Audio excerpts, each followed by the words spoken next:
Hello guys, कल जो आपका कक्षा 12वीं इतिहास का पेपर होने जा रहा है, फाइनली आज की इस वीडियो के माध्यम से संपूर्ण पेपर आपको बताया जाएगा। एग्जैक्टली यही पेपर कल आपके लिए देखने के लिए मिलेगा।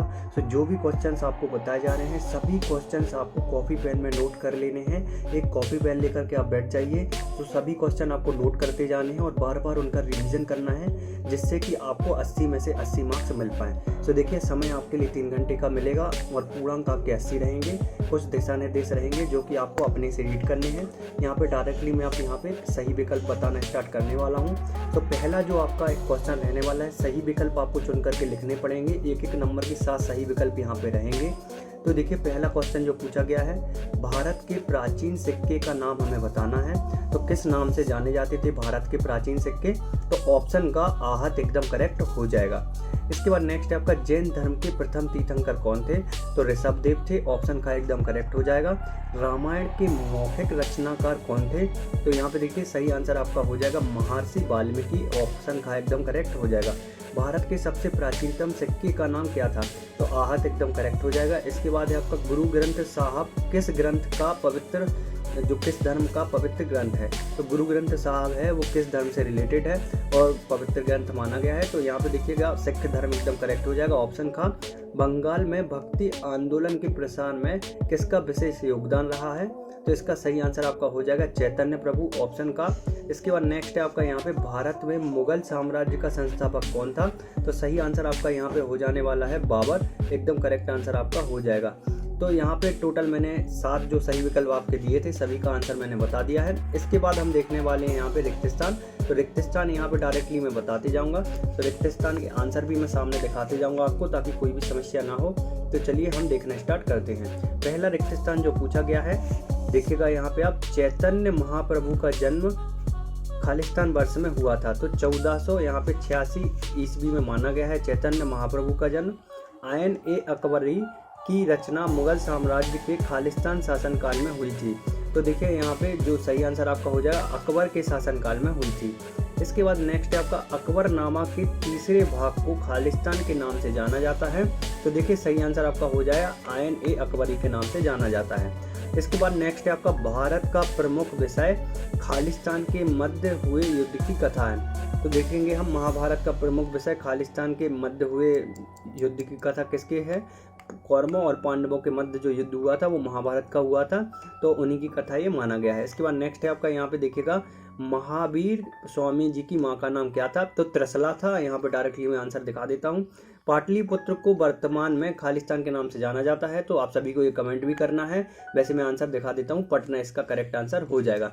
चलिए नेक्स्ट पन्ना हम देख लेते हैं। नेक्स्ट पन्ने पे आपके लिए कौन कौन से क्वेश्चंस पूछे जाएंगे।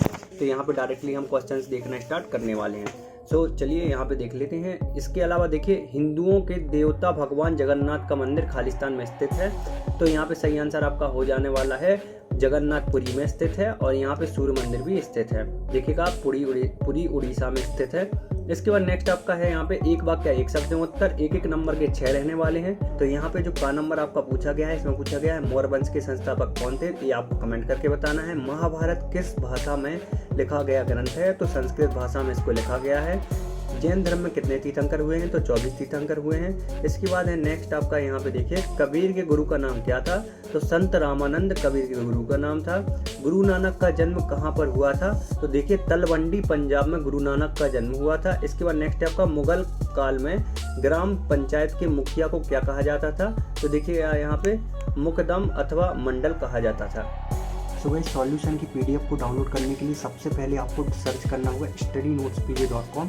गूगल में जाकर के आप सर्च करेंगे studynotespj.com। कुछ इस प्रकार से आपको सर्च कर लेना है। देखिए, कुछ इस प्रकार से रिजल्ट आएगा। नीचे आपको आना है, यहाँ पे देखिएगा आपको MP बोर्ड पे आपको कर देना है क्लिक। जैसे ही आप MP बोर्ड पे क्लिक करेंगे, नीचे आएंगे। नीचे जैसे ही आएंगे, आप देखिए सभी जो क्लासेस हैं सभी के सॉल्यूशन डल चुके हैं। देखिए, 9th 10th 11th 12th। तो अभी मैं आपको दिखा रहा हूँ 9th की PDF डाउनलोड करके। यहाँ पे आपको कर देना है क्लिक। फिर एक ऐड आ जाएगी, इसको आपको करना पड़ेगा इस प्रकार से क्लोज। फिर नीचे आना पड़ेगा। जैसे ही आप नीचे आएंगे, ये पेपर दिया गया है कुछ इस प्रकार से। संपूर्ण पेपर भी आपको दिखाया गया है। तो सबसे नीचे आप जाएंगे, देखिए कुछ इस प्रकार से आपको सबसे नीचे जाना है और यहाँ पे देख सकते हैं आप दिया गया है पेपर की PDF डाउनलोड करने के लिए क्लिक करें। देखिए मैं क्लिक करके आपको दिखा देता हूँ। कुछ इस प्रकार से आप जैसे ही क्लिक करेंगे तो इस प्रकार से यहाँ पे आपको संपूर्ण PDF सॉल्यूशन के साथ दिख जाएगी। देख लीजिए आप क्लास 9 की संपूर्ण PDF सॉल्यूशन के साथ दी गई है। इस प्रकार से टेलीग्राम ग्रुप बना हुआ है। सबसे पहले इन्फॉर्मेशन आपको टेलीग्राम ग्रुप पे ही दी जाती है, तो आपको टेलीग्राम ग्रुप को भी ज्वाइन कर लेना है। इसके बाद आपकी सही जोड़ियाँ स्टार्ट हो जाएंगी।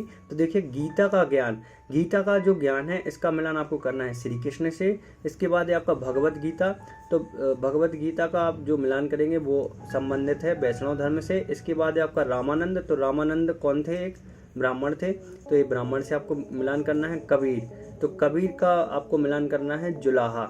इसके बाद नेक्स्ट है आपका यहाँ पे मुगल साम्राज्य की स्थापना, तो बाबर से करेंगे। और लास्ट जो आपका सूरसेन बचता है तो इसका मिलान करेंगे आप मथुरा से। इसके बाद नेक्स्ट है आपका सत्य सत्य आपको चुन करके लिखने थे। तो देखिएगा यहाँ पे जो सत्य सत्य दिए गए हैं इनको हम देख लेते हैं। तो पहला जो दिया गया है यहाँ पे सत्य सत्य में मौर्य वंश का अंतिम शासक बृहदत्त था, तो ये सत्य हो जाएगा। उपलब्ध महाभारत सत्य में सत्य शास्त्री संहिता कहलाता है, तो ये आपका यहाँ पे सत्य हो जाएगा। महात्मा बुद्ध आत्मा के अस्तित्व में विश्वास नहीं रखते थे, तो ये भी सत्य हो जाएगा। प्रारंभिक भक्ति आंदोलन का उदय कर्नाटक में हुआ था, तो ये आपका यहाँ पे असत्य हो जाएगा। दादू कबीर के अनुयायी थे, तो यह सत्य हो जाएगा। और मुगल साम्राज्य बाबर पितृ पक्ष के चंगेज खाका वंशज था, तो ये आपका यहाँ पे असत्य हो जाएगा। इसके बाद नेक्स्ट आपका दिया गया है। सो गाइस प्रश्न क्रमांक 5 तक आपके वस्तुनिष्ठ प्रश्न थे। इसके बाद 2 अंक वाले क्वेश्चन से स्टार्ट हो जाएंगे। तो छठवां जो रहेगा आपका चाणक्य कौन थे, संक्षेप में आपको बताना है। अथवा में रहेगा महाभारत का ऐतिहासिक महत्व क्या है। इसके बाद महावीर स्वामी के अनुयायियों को जैन क्यों कहा जाता है। इसके बाद है आपका यहाँ पे देखिएगा आप कश्मीरी शैव धर्म के बारे में आप क्या जानते हैं। इसके बाद देखिएगा मुगलकालीन कृषि इतिहास के प्रमुख स्रोतों का संक्षेप में वर्णन करना है। जनपद शब्द से अभिप्राय स्पष्ट करना है। महाभारत का क्या ऐतिहास महत्व रहा है। जैन धर्म के 2 प्रमुख संप्रदायों के नाम लिखने हैं आपको। इसके बाद यहाँ पे देखिएगा आप यहाँ पे जो नेक्स्ट आपका क्वेश्चन नंबर 10वां रहेगा, ये भी 2 अंक में रहेगा। हिंदू परंपरा के अनुसार मोक्ष प्राप्ति के कितने मार्ग हैं तथा कौन कौन से हैं। अकबरनामा नामक ग्रंथ के रचनाकार कौन है, यह ग्रंथ कितने भागों में लिखा गया है। इसके बाद अशोक ने धर्म महापात्रों की नियुक्ति किस उद्देश्य से की थी। वेद व्यास ने किस महाकाव्य की रचना की है। जातक ग्रंथों से आप क्या समझते हैं। रामानुजार, इसके बाद है आपका इसके बाद 12वां का अथवा में दिया गया है इसके बाद 12वां का अथवा है इसके बाद 12वां का अथवा है रामानुजाचार्य कौन थे, संक्षेप में आपको बताना है। 13वां रहेगा मुगल काल में अपनाए जाने वाले सिंचाई के कृषि साधन क्या क्या थे। 13वां का अथवा रहेगा सबसे प्राचीन अभिलेख किस भाषा में लिखे गए थे। 14वां रहेगा पितृसंहिता से क्या इसके बाद 14वां रहेगा आपका पितृवंशिकता से आप क्या समझते हैं, यहाँ पर क्या तात्पर्य है। महात्मा बुद्ध की कोई 2 शिक्षाओं के बारे में आपको बताना पड़ेगा। इसके बाद नेक्स्ट है आपका 15वां भक्ति आंदोलन के किन्हीं 4 संतों के नाम आपको लिखने हैं। और भारत के पहले मुगल साम्राज्य का नाम बताना है। और उस विश्व के 2 महान नेताओं से रक्त क्या संबंध था, ये भी आपको बताना है। प्रश्न क्रमांक 16 से 3 अंक वाले क्वेश्चन स्टार्ट हो जाएंगे। चंद्रगुप्त मौर्य ने कितने प्रकार की मौर्य साम्राज्य स्थापित किए। महाभारत के प्रमुख विषय पर प्रकाश आपको डालना है, ये 3 अंक का है। जैन धर्म तथा बौद्ध धर्म में 4 अंतर आपको स्पष्ट करना है। सूफी मत के विकास पर एक टिप्पणी देनी है। जाति पंचायत के विषय में आप क्या जानते हैं, इनके कार्यों का उल्लेख करना है। इसके बाद है आपका यहाँ पे देखिएगा, यहाँ पे मैं आपको आगे दिखा देता हूँ। कुछ इस प्रकार से आपके क्वेश्चंस रहने वाले हैं। सो ये सारे क्वेश्चंस आप जल्दी से देख लीजिए। यहाँ पे भक्ति आंदोलन की उत्पत्ति कारणों की विवेचना करनी है। पंचायत और गांव का मुखिया किस तरह से ग्रामीण समाज में निगमन करते हैं। सो ये सारे क्वेश्चन मैंने आपको दिखा दिए हैं। देखिए सूफी मत के प्रमुख सिद्धांतों का आपको वर्णन करना है। 4 अंक का आपका क्वेश्चन रहेगा। इसके बाद आप देख सकते हैं यहाँ पे अकबरनामा किसने लिखा था, इसकी वस्तु सविस्तारता का वर्णन। और जो आपका रहेगा 23वां क्वेश्चन, तो ये मानचित्र वाला आपका क्वेश्चन रहेगा। तो कुछ इस प्रकार से आपके सभी क्वेश्चंस पूछे जाएंगे। तो यहाँ तक ये सारे क्वेश्चन आपको बता दिए गए हैं। टोटल आपका यहाँ पे 80 अंक का यहाँ पे प्रश्न पत्र बनने वाला है।